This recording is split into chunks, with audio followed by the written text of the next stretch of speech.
نبی کریم اور معاف کرنے کی عظیم مثال۔ مدینہ منورہ میں ایک شخص تھا جو نبی کریم کی باتوں کو غلط سمجھ کر لوگوں میں شکوک پھیلاتا رہتا تھا۔ اس کی باتوں سے کچھ لوگوں کے دلوں میں بھی وسوسے پیدا ہو گئے۔ صحابہ نے اس کی شکایت نبی کریم سے کی اور اجازت چاہی کہ اسے سختی سے روکا جائے۔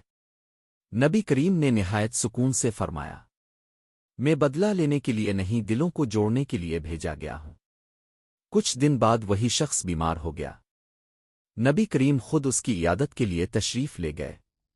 یہ دیکھ کر وہ شخص حیران رہ گیا اور اس کی آنکھوں سے آنسو بہنے لگے۔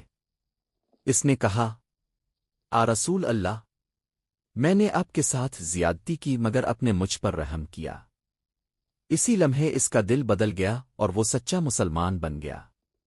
سبق: نبی کریم کا اخلاق یہ سکھاتا ہے کہ معافی دلوں کو بدل دیتی ہے اور نرمی سب سے بڑی طاقت ہے۔